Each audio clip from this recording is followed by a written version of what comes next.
This is News Today with WDW News Today. I'm Tom Corliss of WDWNT.com. Please like this video, subscribe, and hit the notifications bell to make sure you never miss the latest from the Disney theme parks around the world. Before we get started today, I want to quickly talk about the stuff on my desk, which is part of, we now have details for you. Tom's Spring Cleaning Auction, which also is the WDWNT Spring Cleaning Auction. As you know, I like to buy Disney stuff, and I collect a lot of things, and then apparently I get to the point at which I move, and then I'm like, well, I might have too much stuff. I need room to live. And so that's where we've arrived, where I have a lot of stuff I need to get rid of that's taking up a lot of space, and this seems like a good way to do it, and all to benefit WDWNT, all this great content you watch, our reporters out in the field, et cetera. We're going to use these funds to do all sorts of stuff. We need to buy some new stuff for the studio. We need to get some new equipment for the reporters, et cetera.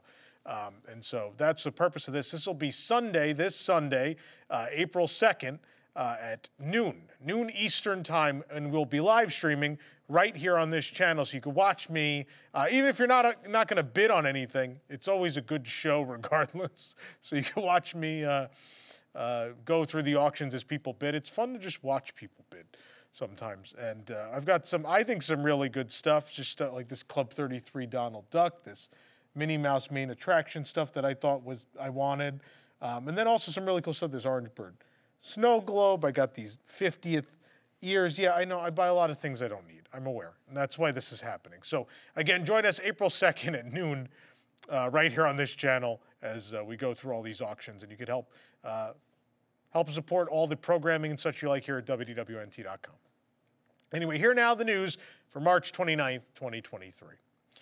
Both Disneyland and Walt Disney World guests may see the return of fan-favorite nighttime parades. Sources indicate to WDWNT that the Main Street Electrical Parade will return to Walt Disney World, while the Paint the Night Electrical Parade will return to Disneyland Resort. It's assumed at this time that the Main Street Electrical Parade will return again this summer at Disneyland for another seasonal run before being sent across the country back to Walt Disney World. The following year, the word is that the Paint the Night Parade will finally return to Anaheim. A debut date for the return of the Electrical Parade in Florida is unknown at this time. It could be as early as later this year or as late as sometime in 2024. And as far as Paint the Night, reports indicate that the floats are still being repaired and the notoriously expensive batteries are still being replaced on that parade, so we shouldn't expect to see Paint the Night return at least until next summer 2024. Of course, Paint the Night has performed at both Disneyland Resort theme parks, and while it seems most likely to return to California Adventure, leaving Magic Happen still performing at night at Disneyland Park. The parade originally debuted in 2015 for the 60th anniversary of the Diamond Celebration. It has a rather spotty performance history since then, ending its initial run in September of 2016, only to return for the holiday season, and then was replaced, of course, by the Main Street Electrical Parade, as all nighttime parades, I think, are legally required to be. It seems that way. In 2018, Paint the Night returned, but this time at California Adventure with a new float for The Incredibles, replacing Frozen as part of the celebration of the opening of Pixar Pier. It ran until mid-November of the same year and has not been performed since. It's been this great mystery as to why it's been away for so long, but it's been away that long. I know a lot of people wanted Paint the Night to come to Disney World. That's been a rumor, not one we've shared. It's not one I've ever heard from any source. This makes sense to me. Disneyland is kind of funding everything, right? Disneyland put all this money last year into fixing up the Electrical Parade for its 50th anniversary, and so it makes sense they want to get another season out of it, but then at that point they're like, well, we still have Paint the Night. We have to do something with it.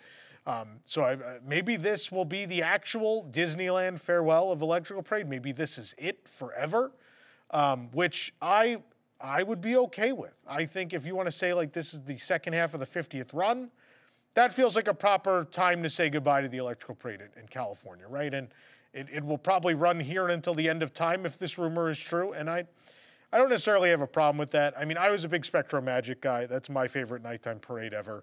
And I know many of you are probably going to say the same.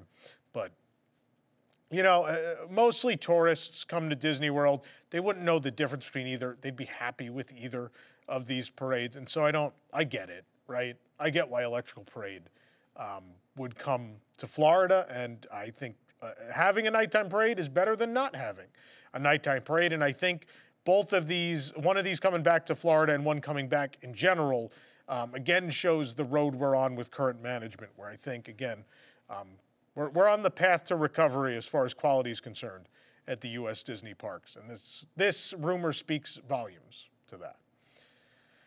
Walt Disney World has announced a new summer 2023 hotel discount where guests of all types can save on rooms at select Disney Resort hotels. You could save up to 25% on stays most nights July 11th to August 20th and September 15th to September 28th.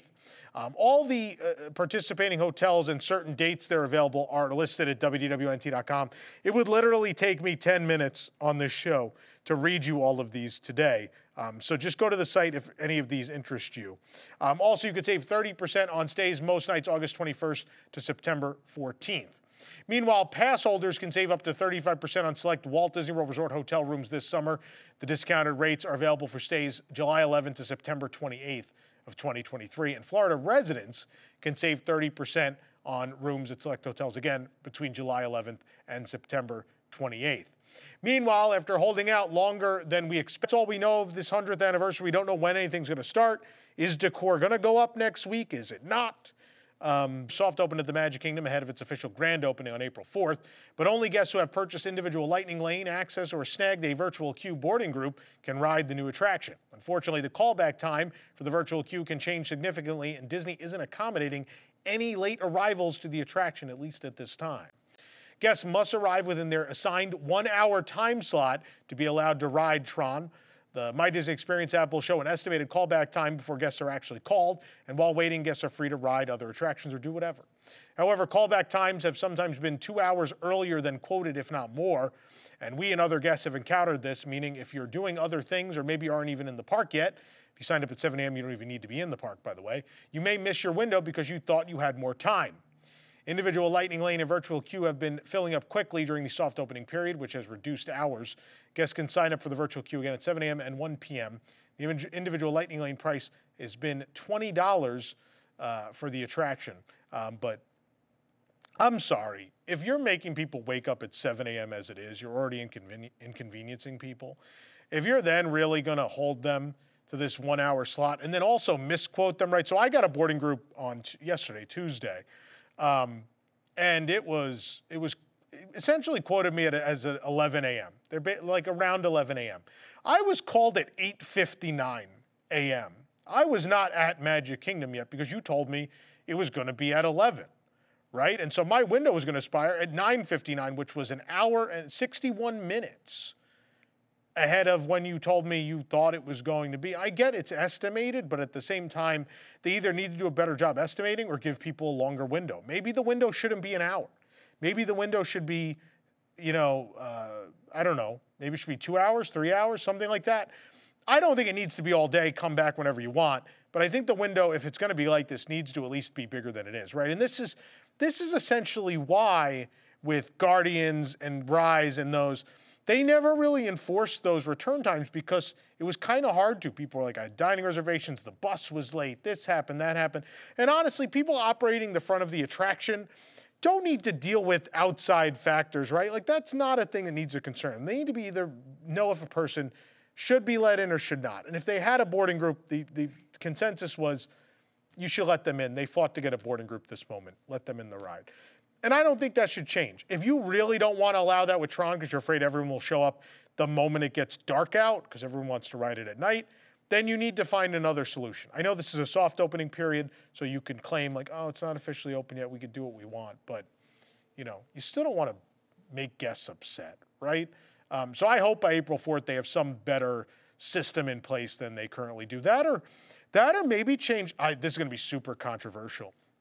But do what you did for Rise in the beginning where you had to be in the park for that first drop. Like if it's going to require, if you think people are going to be on that quick, then don't make them sign up from home and then they have to take the chance of am I going to make it or am I not? And then you're going to send trains with empty seats at that point, right? Which is not ideal. It's not ideal. So they've got a couple days to figure this out and hopefully they will. This program is brought to you by our official travel agent sponsor, The Vacationeer, the engineers of your next magical vacation. Sit back and let their team of vacation planning experts craft your family's next magical Disney trip. The best part is their services are free. Visit WDWNT.travel for details. Disney Cruise Line has announced a new departure port out of Singapore for their upcoming 7th ship in the fleet. Here's the official release.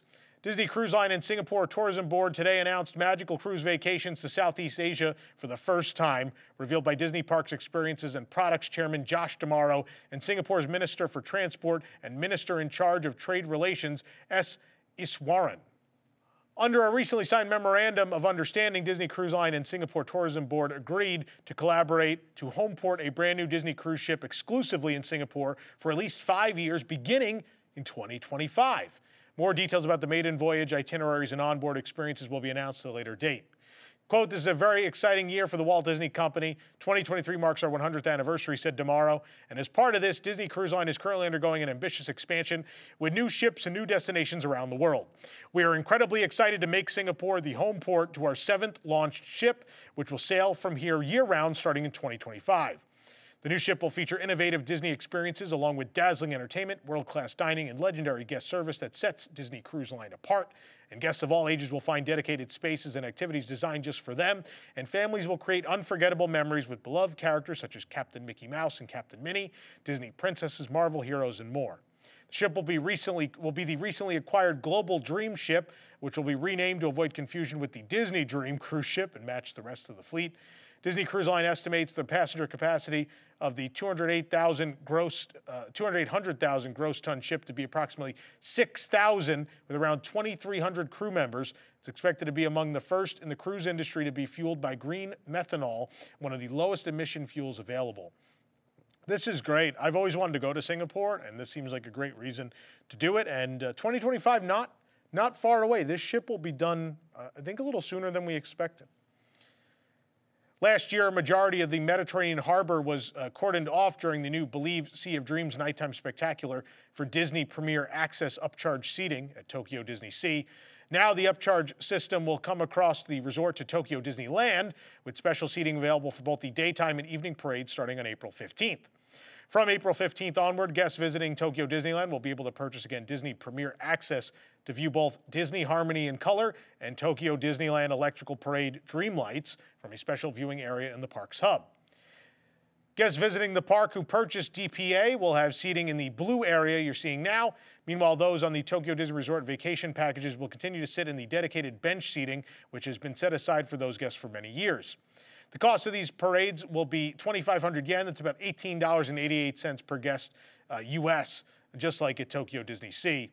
Those who wish to purchase DPA can hold both an attraction and a show ticket at the same time, but must wait 60 minutes after purchasing their first show ticket to obtain a second. Purchase is only available through the Tokyo Disney Resort app, and a credit card is required. Starting April 15th, of course, Tokyo Disneyland will launch a brand new daytime parade, Disney Harmony in Color, and this parade replaces the long-running Dreaming Up, which debuted with the 35th anniversary on April 15th, 2018, and will end on April 9th. We'll, of course, be there to bring you the very last performance of Dreaming Up and the very first Harmony in Color, as well as all the festivities from Tokyo's 40th anniversary Dream Go Round celebration. Disney has shared the 3 attraction posters for Arendelle World of Frozen, the new land scheduled to open at Hong Kong Disneyland in the second half of 2023. Disney Parks on Twitter shared an image of the 3 posters showcasing attractions within the land. The attraction poster trio features images for Frozen Ever After, World of Frozen, that being the whole land, and Wandering Oaken Sliding Sleighs. According to the official release, the posters are unique on their own, yet part of a visual family. Imagineers utilized a vibrant but limited color palette while giving the illustrations a hand-drawn quality. The Arendelle World of Frozen expansion again will open in the second half of this year, and it will be the first Frozen-themed land anywhere in the world. Today's episode of News Today is brought to you by the Unlocked Magic app. Download the app at unlockedmagic.com. It'll find Disney dining reservations so you don't have to. Just put in the request and wait for the app to send you a notice that a reservation is available, and then you can book it. You can schedule the app to search for reservations beyond the 60-day window so that as soon as it becomes available, it's searching for you. It offers unlimited dining reservation finder requests for only $5.99. You can download the app from the link in our description and use code WDWNT for a 30-day free trial. The app also shows DVC room availability, attraction wait times, discounted tickets, crowd calendars, and exclusive community chats. So head on over to unlockedmagic.com. It seems Disney will no longer pursue a metaverse as the entire department has been laid off. The company began the first in a series of 7,000 layoffs this week, and the Wall Street Journal reports that the next generation storytelling department of 50 employees has been cut. The department, championed by former CEO Bob Chapek, was set to bring Disney into the business of virtual reality beyond video games like Star Wars Tales from the Galaxy's Edge. Though Disney avoided the metaverse term, the lines were drawn between Meta's VR community and what Disney could do. In 2022, they hired Mark Boson, formerly of Apple Gaming, as the vice president, and Mark White as the senior vice president for the next generation storytelling division, with the explicit intention to turn, quote, their metaverse strategy into executable plans. One of the purported uses for next generation storytelling was to bring the theme parks to your living room. The idea of combining theme parks with media experiences was brought up last year by Parks Products and Experience Chairman Josh D'Amaro, but in the reverse situation, adding layers to the theme park experience. Quote, it provides us with upending opportunities at these theme parks. It can bring Main Street alive in ways you've never seen it before, never thought about it before. You can have the whole theme park participate in a game that culminates in a celebration at the hub at the top of Main Street. They reportedly also abandoned the membership program we reported on, rumored to be something akin to Amazon Prime. That was something that was talked about around the same time last year. That is no longer apparently a thing. 2 more series of layoffs are coming this year as Iger moves to reduce costs. And Senior Vice President of Production for Hulu, Mark Levinstein, and Jane Bieber, Senior Vice President of Production Management and Operations for Freeform, were the first executives to be let go this week. The layoffs will not affect frontline cast members at the theme parks. It's important to say that. Continuing with this thread, now former VP of Corporate Communications for the Walt Disney Company, Jeffrey R. Epstein, is among the first to be laid off in the sweeping company-wide layoffs announced by Bob Iger. Epstein was prolific as one of the company's most outspoken spokespeople on social media and perhaps figurehead of D23, even hosting the D23 Inside Disney podcast alongside Sherry Henry from Oh My Disney. The Wrap was the first to confirm the ousting from the company. For many years, he worked under the feared former CCO, Zania Mucha, credited with much of Bob Iger's positive public perception during his first tenure, who stepped down in 2021. I'm going to wait. Obviously, layoffs are not an easy thing to talk about. It's people's jobs. But we do analyze this company. And so if layoffs have to happen, if I'm given what I know of the company, I would agree with all of these reductions. These are all the changes I would make. If you asked me as a bystander who takes in content from the company, from all its divisions, I think at least as a consumer, has a pretty good grasp on where their weak spots are. This is probably what I would have said, right? The meta stuff, like, sounds cool, but I haven't experienced anything from any company in that realm where I'm like, this is the future, we're not there yet, and if you're looking to cut costs, this is maybe not the investment in the future that needs to be made at this time. I totally get this. The Freeform and the entertainment, again, that's the side that's not super profitable. They haven't been super profitable in a while. So on the entertainment side, I totally get that. And then if you're going to talk to anyone who's going to tell you that the entirety of the PR side of the company is a problem, I mean, I'm the guy that's going to tell you that. So I saw a number of people come out in defense of Jeffrey in this situation. I'm sadly not going to be one of those people. I'm going to share a very quick personal anecdote. Of course, at times, because we are honest and we've shared, being a fan site, we talk about things that haven't happened yet because that's what fans do. Star Wars fans, they go and they talk about rumors of what the next show or movie might be. Marvel fans, they talk about what might happen next in the MCU and rumors of what's going to happen. And theme park fans are no different than any other fandom that's out there. We like to talk about the possibility of what might be, right? And so being a larger outlet, that's rubbed some people in the company the wrong way over the years. And we've been on and off of the media list for Disney parks on several occasions, right? And one of the times we came back on was in 2017. Which was an effort on both sides, the Disney side and ours, to repair the relationship, which I appreciated deeply. The first media event we got to go to was Epcot's 35th anniversary. And as D23 was hosting an event in conjunction with that, right? So Jeffrey was involved in that. And so as we went to a particular event, as part of that media offering, we entered a building. As we entered a building, Jeffrey was there at the door. And so everyone from the media who entered shook Jeffrey's hand. It's a respectable thing to do. When it got to our turn, I went to shake Jeffrey's hand, and Jeffrey looked the other way. This was not, let me assure you, this wasn't like, oh, he missed the handshake or anything like that. That wasn't the case. To the point at which Nick, who was with me, you know, Nick, if you watch News Tonight, Nick was working as my cameraman that day. Nick just audibly goes, "Oh wow." It was a really uncomfortable moment and kind of gross, and I think speaks for Jeffrey's personality, and speaks for how lost the PR side of this company has been for a long, long time. There is no doubt that the PR side of Disney has botched every bit of the relationship with WDWNT. Everything that could have been done, I think, to have a healthy relationship with us has never been, right? There was a moment where they just decided not to talk to us for a long period of time. And then it became a big enough problem for them that suddenly they tried to, but then they were real dishonest during that period with us.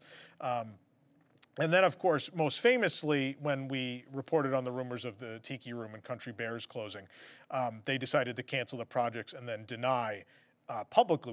We are to date, I believe, the only Disney fan site that has ever been referenced publicly by the Walt Disney Company on their their press outlets, right? So we've been, we were called unscrupulous on the Disney Parks blog, and all these things. And I've spoken to enough. It is well known behind the scenes at this point that both of those projects were very real. People that worked on them are no longer with the company and have reached out over the years to talk to me about it. It's well established who was telling the truth in that situation.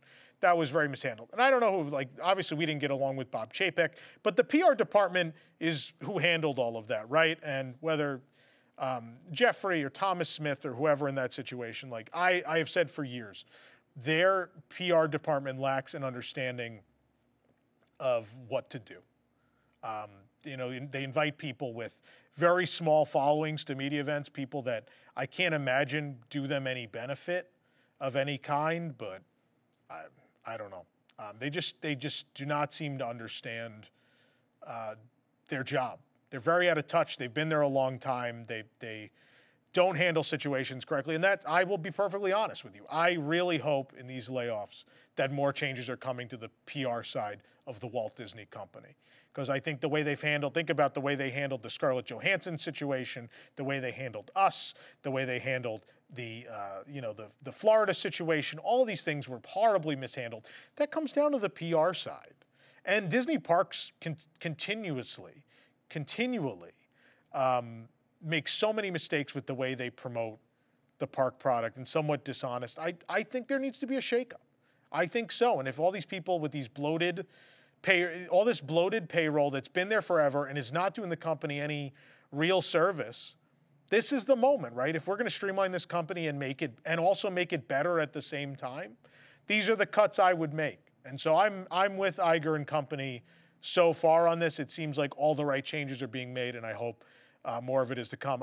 Again, it's a time of change, right? We are giving more money to these frontline cast members who make a difference, work for the most profitable arm or the most profitable division of this company. And that makes sense to me. And getting rid of a bunch of executives at the top of a company that's not succeeding, your job as an executive is to make the company succeed. And if it's not happening, that's the job. It's time for you to go. That's how corporate America works. I know people may want me to have some sort of conscience here and feel something for these people. And I get it. But corporate America doesn't. That's not how corporate America works. So results, right? People that will bring results. And I believe in the case of the Walt Disney Company, it is a very special company. I think in order to succeed, people in these executive roles have to be people that understand their product, understand their audience, and care about both. And I think for a long time, we've had people that meet neither of those. And I think in the case of Jeffrey and some other people in the company, people that play politics, that have power plays, that are in this for all the wrong reasons.